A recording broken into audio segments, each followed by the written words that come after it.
Okay, so here we go. It's been a while. I haven't made a video in 2 months, I think it's been. And I've been here in Saigon just kind of settling down. But I met a guy here in the 12-step program. His name's Chaz. I think he's a really cool, interesting guy. So let's get into it. Let's talk to Chaz. Well, good. What's up, man? Hey, man. So what's your name? Chaz, right? So yeah, my name is Chaz. I'm from Canada, Toronto. Yeah. I've been traveling since January this year, so 2022. 2022? So what's that? 12 months now, Almost 12 months, 12 months. So is Chaz your real name?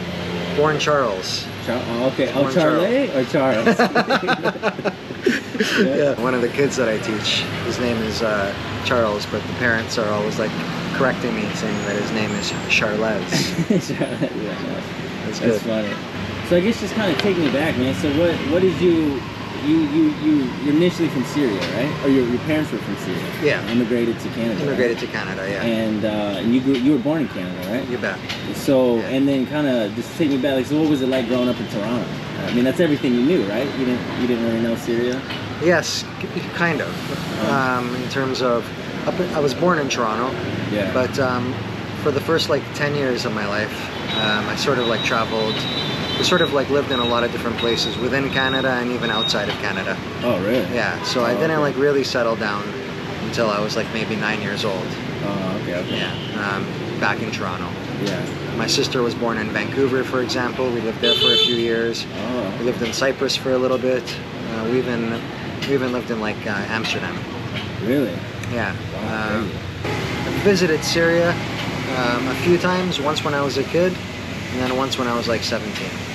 17. Wow. Just for a visit. So how was it when you went back when you were 17? It was kind of a trip, right? It's great, man. It's like kind of I mean, now it's not so great because there's so many like sanctions and everybody's just like poor as hell. Yeah. But I mean, when we went, and for so many years, like Syria is a beautiful country. It's kind of like going to Greece. Okay. It's like the beaches are really, really nice, and the mountain is it's just like very Mediterranean. And my mom is from a Mediterranean village in Syria, so really, yeah, it's Mediterranean. Yeah, it's right on the Mediterranean. So yeah, I've always been a pretty avid traveler. I worked on cruise ships for a little while as well. Where were you going? Was that all around the world? That was like the Mediterranean. That was the Canary Islands. That was beautiful, right? And then for one little stint, I did the Caribbean as well. But I always tried to stay away from the Caribbean because being from Canada, you know, you're that's kind of where everybody goes whenever you need to go on a vacation. Oh, so really? I wanted to be able to like see other places, right? Yeah. Not what was like super accessible to me. Yeah, I didn't know a lot of Canadians went to the Caribbean. Yeah, it's like where we go. We go to Mexico. We go. You know, like those types of places, and further south. Yeah. So, I mean, I went to school for theater, which pretty much made me a professional restaurateur. You know. And yeah, so I've been in the. I started off in restaurants, and then I migrated to hotels, and. I was in like the luxury hotel market for quite a while, since like 2005, and worked my way up the ranks. Up until January, I was in the executive committee for luxury brand hotels. Yeah. So yeah, I'm good at it. I just, but January I decided to. Yeah. So are you for sure done now, do you think? I never, you know, one thing that I've learned in my 12-step program is to never say never, you know, because I am good at it, and you know, it's not something that I want to do at that level anyway, you know. Yeah. But one of my dreams that I'm working towards is opening up my own retreat. So that definitely has many aspects of my industry, right? But just done in a different way, you know. And I want to do it in a more of a holistic way, and spiritual way, and a way that, you know, can help other people, including addicts. Yeah. So, and I didn't know this. It's kind of funny. So you're trying to do the YouTube too, right? Correct. Are you already doing it? So what are you trying to make with your channel? Because we didn't really talk about it. Are you? Yeah. It seems like you're kind of trying to make. What you explain? Yeah. So what I'm trying to do. So what's the name of it? So it's Suraksha Yoga, and I sort of did a little spin on the name. So Suraksha's got 2 A's, just to remind me of the program, okay, the 12-step program that we're in, right? Yeah. So when January came, I quit my job and I decided to go full-time into yoga, into becoming a yogi. Yeah. So I started traveling and getting more teacher training hours under my belt, and really going on this like spiritual journey. And I have been on this like serious spiritual journey. A lot of people, you know, like I need to correct them, because it's been great and it's had a lot of ups and downs, but one thing it isn't, it's a vacation. I mean, I've been extremely gracious for the opportunities that I've had over this past year, but it's definitely been a deep journey into myself. Yeah. And within this journey, I decided that I knew that I wanted to be a full-time yogi, but at what capacity I didn't know. So what sort of like manifested was me creating this company called Suraksha Yoga. And Suraksha Yoga is, in Sanskrit, means recovery. So what I wanted to do was, the yoga that I know isn't a fitness type of yoga. The yoga that I know is a holistic yoga. So the whole point of yoga is to have a good meditation. Yeah, you get your body physically primed kind of thing? Yeah, so asana is the physical movements, right? So the whole point of doing an asana is to have a better pranayama, which is breath work.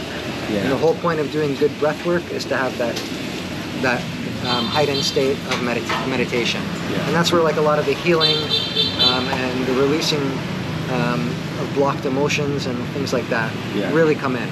I decided to start this company and for when I go back to Canada. So right now it's like strictly just online, and what I've done is, you know, I've incorporated the company. I worked hard at making the logo, the website. You know, it's kind of like it's a good website, but it's you know, it doesn't have everything I need, but I just wanted to get something out there. I have my Instagram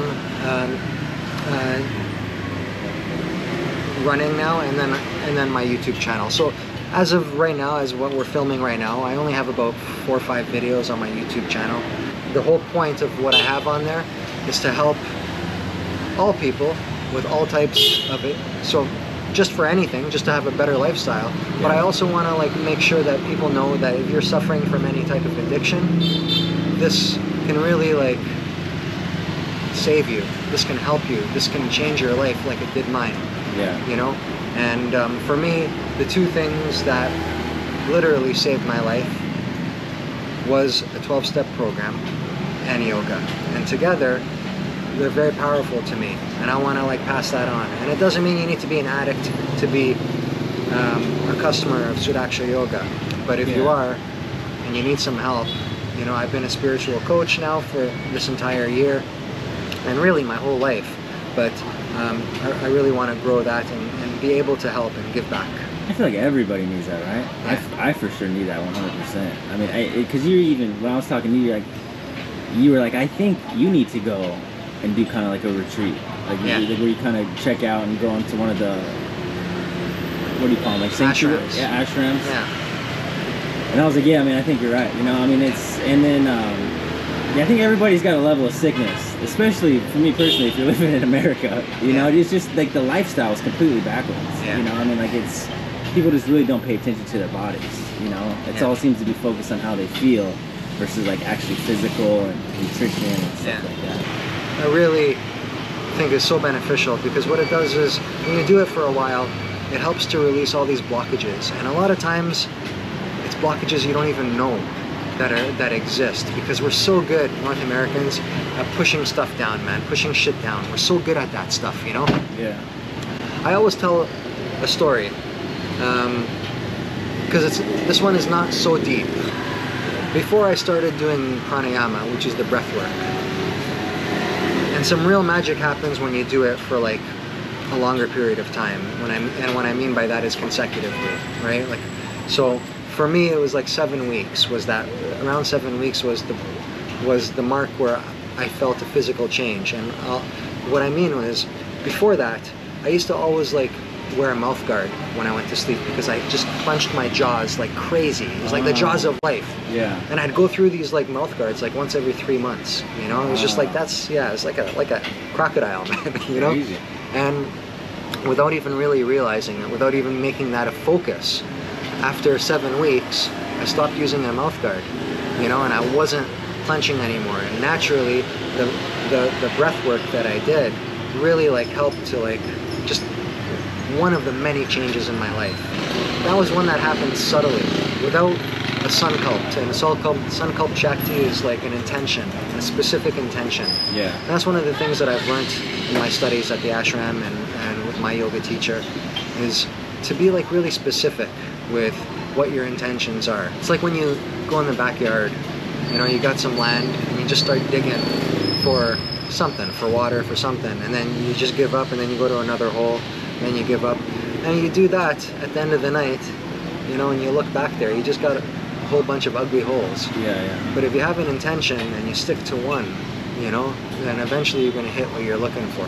One of the things that was really hard for me to fathom younger in my recovery was having a very clear intention, because, you know, what I've noticed is the universe really does want to help you, but if you're so loosey-goosey like I was, you know, I want this, I want that, I want this, I want that, you know, like, then how is anybody supposed to help you?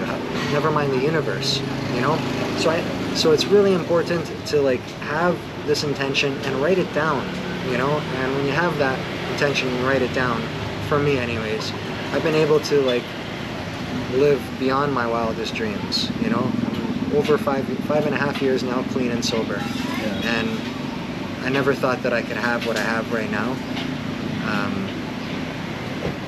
without any drugs or alcohol in my system. Yeah. You know? So you said you've been traveling for a year, or since January? Since January, yeah. So you were, how many months were you in India?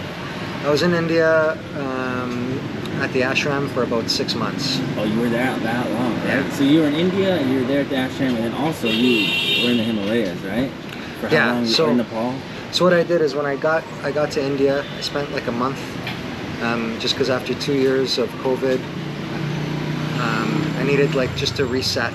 So I went to the ashram for a month, and then I went and I did Cambodia for a month, and I did Thailand for a month, and Singapore for like a week, and then I returned back to India, and then was like learning and teaching at the ashram, and so I did that for many months, and then in November I went to Nepal, and I did the Mount Everest base camp trek, as well as the 3 passes, which just sucked the life out of me. Yeah, I don't think people really know. I mean, I don't think people know, and I don't really know either, it's about as intense as it gets, right? Without going to the top? Man, so there's so many different factors, right? So first of all, I don't want to discount the base camp for Everest, because I was just gonna say that anybody can do it, but I don't want to discount it because it's hard. You know? You said a bunch of people were getting like airlifted out of that, right? So the base camp trek is something that most people can do, but it's not easy. Yeah. Right? What I did was, on top of that, is I did something called the 3 passes. So the 3 highest peaks within that area, the passes within that area, is what I did as well. Okay. And it was treacherous for many reasons. One is the whole time you're fighting altitude sickness, which is a real thing. Yeah. And as I was telling you, like every day there's like at least a dozen, sometimes 2 dozen helicopters just like rescuing people because of altitude sickness, amongst other things. But altitude sickness was one of the big, and altitude sickness can kill you very easily, and it's scary because you don't really know it. It creeps up on you like the bends, you know, when you're scuba diving. So you've got that to deal with. Plus, I've had knee surgery and I have a spinal disease. So already I was going in with a physical challenge. Yeah. And what I did was I enhanced that by having 17 kilos on my back with my backpack. So that was tough. And then every morning and every night, so whenever the sun wasn't up, it's freezing. I mean, like my bottles of water would freeze over if I didn't put them in my little trick I found out was putting them in your sleeping bag. Oh yeah. You know, and you just got to do so many things. Like you got to like eat a lot of garlic to help with the blood flow. Oh, okay. And drink tons of water. Like it's just not natural for me to drink 4 or 5 liters of water a day. And it was just like, it was relentless. You know, back in Canada, I would do these very difficult hikes, but then I'd come back home and I'd recoup for 2 days. Yeah, yeah. This was just like 20 plus days of just like relentless, waking up, you know, anywhere from like 4 to 12 hours of like just like some like hardcore hiking. Yeah. And it just like was just it was just one of the most difficult thing. It was the most difficult thing that I've ever done. Do you feel like you lost some weight on that trip?